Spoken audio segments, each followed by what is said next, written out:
भारत और अमेरिका के बढ़ते व्यापारिक तनाव के बीच अमेरिकी राष्ट्रपति डोनाल्ड ट्रंप ने 2 अप्रैल से रेसिप्रोकल टैरिफ लागू करने की चेतावनी दी है, यानी जैसे को तैसे का खेल। इसका मतलब साफ है, जो देश अमेरिकी सामानों पर जितना टैक्स लगाएगा, अमेरिका उनके सामानों पर उतना ही टैरिफ थोपेगा।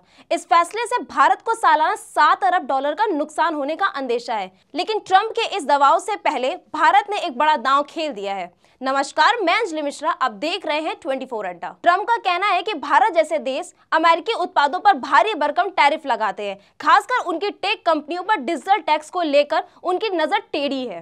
उन्होंने धमकी दी थी कि अगर कोई देश उनकी कंपनियों पर ऐसा टैक्स लगाएगा तो 2 अप्रैल से जवाबी शुल्क के लिए तैयार रहें। इस चेतावनी के जवाब में भारत सरकार ने तेजी दिखाई है। वित्त मंत्री निर्मला सीतारमण ने इसी हफ्ते संसद में विधेयक में 59 संशोधन पेश किए हैं। इनमें से एक बड़ा ऐलान छिपा है, 1 अप्रैल से इक्वलाइजेशन लेवी यानी डिजिटल टैक्स को खत्म करने का प्रस्ताव। ये वही 6% टैक्स है जो गूगल, फेसबुक, अमेज़न जैसी नई अमेरिकन कंपनी टेक दिग्गजों की ऑनलाइन विज्ञापन सेवाओं से होने वाली कंपनियों पर लगाया जाता है। तो सवाल यह है कि यह कदम कितना कारगर साबित होता है। जानकारों का मानना है कि यह ट्रंप को खुश करने के लिए एक चाल है। भारत और अमेरिका के बीच व्यापार समझौतों की बातचीत चल रही है और इस टैक्स को हटाकर भारत 2 अप्रैल से लगने वाले संभावित रेसिप्रोकल टैरिफ से बचने की कोशिश कर रहा है।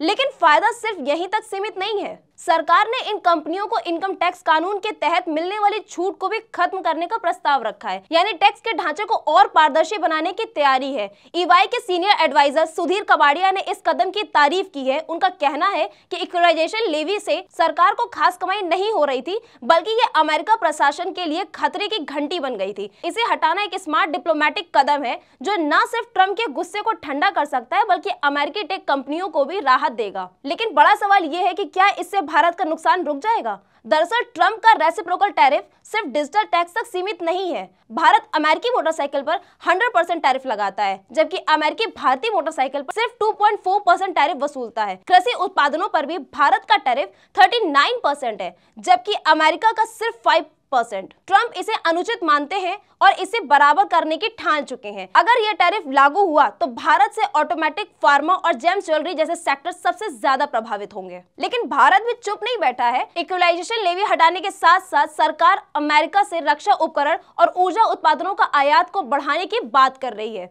यह एक तरह से ट्रंप को लुभाने की रणनीति है ताकि वह भारत को इस टैरिफ की आंच से बचा ले। विशेषज्ञों का कहना है कि अगर दोनों के बीच कोई समझौता हो गया तो यह भारत के लिए राहत की सांस लाएगा। तो आपको क्या लगता है? तो क्या ट्रंप का दबाव काम कर गया या भारत की कोई ये चाल है जो उन्हें शांत कर देगी? यह तो आने वाले हफ्ते में ही बताएंगे। लेकिन इतना तय है कि वैश्विक व्यापार का यह खेल अब दिलचस्प मोड़ पर पहुंच गया है। इस खबर पर नजर बनाए रखने के लिए देखते रहिए 24 अड्डा।